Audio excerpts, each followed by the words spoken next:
तो चलो यार अब आते हैं डेटा टाइप पे। तो अब डेटा टाइप क्या होता है? डेटा टाइप को ऐसे सिंपली समझो कि ये स्पेसिफाई करता है कि जो वैल्यू या फिर डेटा है वो किस टाइप का है। एग्जाम्पल के तौर पे वो एक इंटीजर हो सकता है, जैसे कि 2, 8, -10, -1100, 1100, मतलब होल नंबर होना चाहिए, कोई फ्रैक्शनल वैल्यू नहीं होनी चाहिए। या फिर वो एक डेसिमल वैल्यू हो सकती है, फॉर एग्जाम्पल -5, -3। अब इसे रिप्रेजेंट कौन करता है? इसे रिप्रेजेंट करता है फ्लोट, जिसे फ्लोट रिप्रेजेंट करता है पाइथन के अंदर, इससे अपन फ्लोट बोलेंगे अब से, ठीक है, जो भी डेसिमल वैल्यू होगी। और या फिर एक जो वैल्यू या फिर जो डेटा है वो एक कैरेक्टर फॉर्म में भी हो सकता है, जैसे कि ABCD। इसे कौन सा डेटा टाइप रिप्रेजेंट करता है? इसे रिप्रेजेंट करता है CHAR कैरेक्टर, ठीक है। और एक चौथा भी होता है जिसे अपन बोलते हैं बूलियन। अब बूलियन क्या करता है? बूलियन रिप्रेजेंट करता है ट्रू या फिर फॉल्स को, जो कि डेटा है वो ट्रू है या फिर फॉल्स है, ठीक है।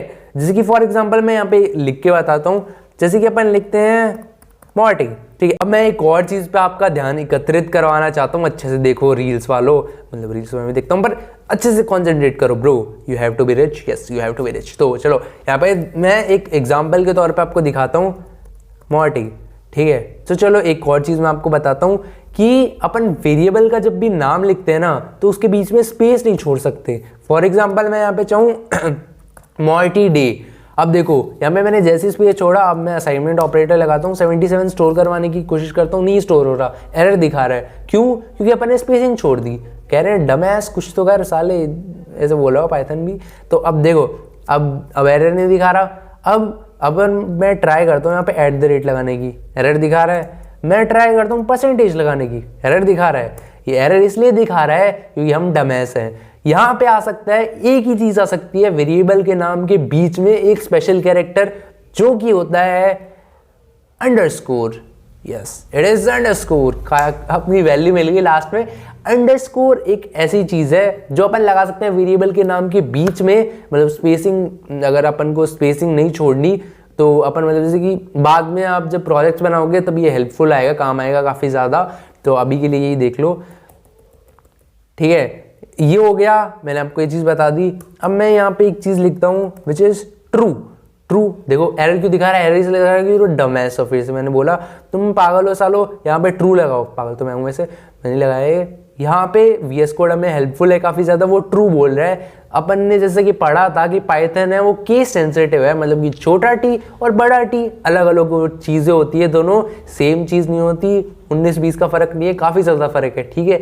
इसलिए यहाँ पे टी बड़ा टी आएगा विच इज बूलियन, जैसे कि मैंने बताया था, याद होगा थोड़ा सा भी। तो ट्रू एंड फॉल्स है, मैं फॉल्स भी लिखता हूँ। इसका मतलब क्या है? ये जो वैल्यू है, मतलब जो ये वैल्यू है, ये एक बूलियन टाइप है जो अपन ने स्टोर करवाया है किसमें? मॉर्टी डे में, ठीक है। और अपन ने बूलियन फंक्शन इसका करवाया है। और अब इसका यूज कहाँ आएगा? इसका यूज आएगा बाद में, जैसे कि मैं बोलता रहता हूँ प्रोजेक्ट्स में। जब प्रोजेक्ट्स बनाओगे तब इसका काफी ज्यादा यूज आएगा, या फिर अपन कंडीशनल स्टेटमेंट पढ़ेंगे तब भी इसका यूज आएगा फ्यूचर में। मतलब आपको अभी के लिए पता होना चाहिए कि ये चीज होती क्या है, ठीक है। अब मैं इंट, फ्लोट और जो कैरेक्टर है उसको थोड़ा अच्छे से एक्सप्लेन कर देता हूँ।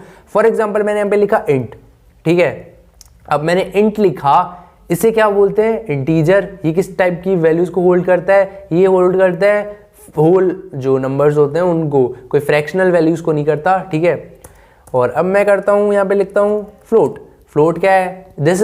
दिस होल्ड्स जो डेसिमल टाइप की वैल्यू होते हैं ना उनको, ठीक है। और तीसरा जैसे बनाया था कैरेक्टर, जो कि ABCD। और चौथा एक और बता देता हूँ, वो होता है स्ट्रिंग। अब स्ट्रिंग क्या होता है? स्ट्रिंग जैसे कि अभी मैं लिख के बता देता हूँ। यहाँ पे मैंने लिखा नो सॉरी, नीचे करता हूँ, वेट अ सेकेंड ब्रो। यहाँ पे मैंने लिखा, अब इसको गलत मत पढ़ना, गलत लोगे, वैसे भी मैंने लिखा ये चीज़ है। अब देखो मैंने यहाँ पे इसके अंदर मैंने स्टोर करवाई डबल कोट्स।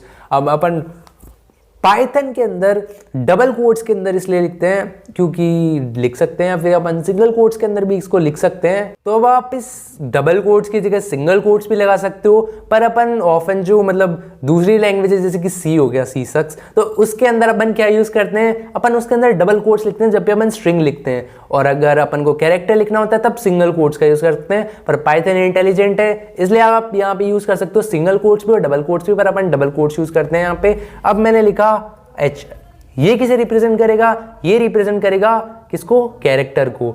और अगर मैंने यहाँ पे लिख दिया हाय, ये किसे रिप्रेजेंट करेगा, ये रिप्रेजेंट करेगा स्ट्रिंग को। स्ट्रिंग इज नथिंग बट एक चीज होती है सीक्वेंस ऑफ कैरेक्टर्स, मतलब कैरेक्टर्स या फिर सेंटेंस बोल दो यार, सेंटेंस ही बोल दो। अब मैंने हाय लिखा, आई एम जो भी है, ठीक है, ये रिप्रेजेंट करेगा स्ट्रिंग को, ठीक है। और अगर मैंने यहाँ पे ओनली लिखा एच, तो ये किसे रिप्रेजेंट करेगा, ये रिप्रेजेंट करेगा कैरेक्टर को, ठीक है। समझ में आया क्या डिफरेंस है दोनों में, ठीक है।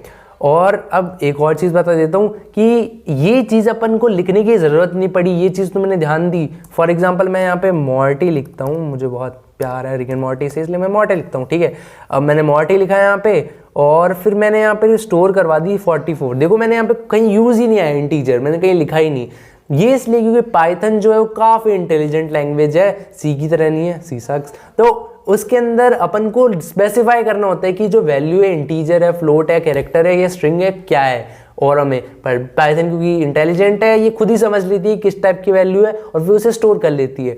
अब एक और चीज़ बता देता हूँ कि अब एक चीज़ और कर सकते हैं अपन इनके साथ, अपन कन्वर्ट कर सकते हैं इंटीजर को फ्लोट में या फिर फ्लोट को इंटीजर में, दोनों चीज़ें कर सकते हो। अब इस चीज़ का यूज़ कहाँ आता है, जैसे कि मैंने हमेशा बोलता रहता हूँ, ये यूज़ आएगा प्रोजेक्ट में। जब प्रोजेक्ट बिल्ड करोगे तब इस चीज़ का यूज़ आएगा, अभी के लिए ज़्यादा यूज़ नहीं आएगा। अभी मैं एग्जाम्पल के तौर पे बता देता हूँ ताकि तुम्हें याद रहे कि ऐसी भी कोई चीज़ होती है, ठीक है। फॉर एग्जाम्पल मैं यहाँ पे लिखता हूँ, जैसे कि मैंने लिखा, जैसे कि मैंने मॉर्टी में 44 स्टोर करवा रखा है ना। अब मॉर्टी के अंदर मैंने 44 स्टोर कर रखा है, अब इसको मैं कन्वर्ट कर देता हूँ, 44 को फ्लोट में कन्वर्ट करता हूँ। चलो यहाँ पे मैं 44.88 लिखता हूँ, ठीक है। ये किस टाइप की वैल्यू हो गई, अब फ्लोट टाइप की वैल्यू। अब मैं इसको कन्वर्ट कर देता हूँ इंट, फिर मैंने लगा पैरेंथेसिस, अब मैंने वेरिएबल का नाम लिख दिया विच इज़ मॉर्टी। अब ये किस चीज़ में कन्वर्ट हो जाएगा, जो 44 है ना, ये किसके अंदर स्टोर्ड है वैल्यू, ये स्टोर्ड है मॉर्टी के अंदर।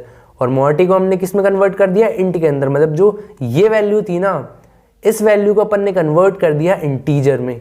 और अब इस चीज़ का करेंगे क्या, मुझे भी नहीं पता क्या करेंगे। इस चीज़ का यूज़ करने के लिए अपन किसी में स्टोर तो करवाएंगे ना वैल्यू को। फॉर एग्जांपल अपन मॉर्टी में स्टोर करवा देते हैं, मॉर्टी, फिर अपना असाइनमेंट ऑपरेटर, फिर इंट। अब देखो इस चीज़ को अपन ने क्या किया, अपन ने पहले इस जो मॉर्टी है ना, इसके अंदर जो स्टोर्ड वैल्यू है, इसको कन्वर्ट किया किसी इंटीजर में। यहाँ पे ये जो चीज़ किया ना अपन ने, इसमें करा, और फिर अपन ने क्या किया, उस चीज़ को अपन ने किसके अंदर स्टोर करा दिया, मॉर्टी के अंदर। अब पाइथन क्या है, रेफरेंसिंग वाली लैंग्वेज, मतलब कि उंगली करती है, उंगली का मीनिंग समझते हो, वो वाली उंगली नहीं, उंगली करती है मेमोरी की तरफ जहाँ वो वैल्यू स्टोर्ड है, ठीक है। बस अभी के लिए इतना जान लो।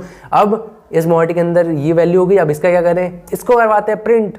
तो अब अपन प्रिंट करवाते हैं असाइनमेंट ऑपरेटर, देन मॉर्टी, सॉरी मैं क्या बोल दिया भाई, क्या कर दिया मैंने तो मेरा दिमाग घूम गया भाई। मॉर्टी, ठीक है, अपन ने प्रिंट करवा दिया मॉर्टी। अब रन करने से पहले एक बार दिमाग पे जोर डालो, जो तुम डालते नहीं मुझे पता है, पर एक बार डाल के देखो। अब बताओ मैं क्या होगा, यहाँ पे क्या वैल्यू आनी चाहिए, सोच के देखो। नहीं सोचा, मुझे पता था नहीं सोचोगे। अब मैं रन करता हूँ कोड को, अब क्या आएगा यहाँ पे, जस्ट वेट, 44 क्यों आया, 44 इसलिए आया क्योंकि अपन ने, जैसे मैंने बताया, 44 वैल्यू थी, 44.88, इसको अपन ने स्टोर करा है मॉर्टी के अंदर, और मॉर्टी को अपन ने इंटीजर में कन्वर्ट कर दिया, और इस इंटीजर को अपन ने स्टोर करवा दिया मॉर्टी के अंदर, ठीक है। और स्टोर्ड वैल्यू को अपन ने क्या किया, प्रिंट करवा दिया। और अब इंटीजर 44.88 को अगर अपन इंटीजर में कन्वर्ट करेंगे तो आएगा 44। प्रोग्रामिंग लैंग्वेज की बात है, मैथ्स मत समझो कि इतना है तो 44.8 है तो इसको 45 मान लेते हैं, ऐसे कैसे मान लोगे। पाइथन के अंदर 44.9 हो या फिर 44.99 भी हो ना, तब भी वो वैल्यू होगी 44 में कन्वर्ट। इस चीज़ का ध्यान रखना है, बाद में प्रोजेक्ट्स में काम आएगी, जिसमें मैं बोलता रहता हूँ। Okay, so this was it. अब अपन बाद में बात करेंगे और चीज़ों की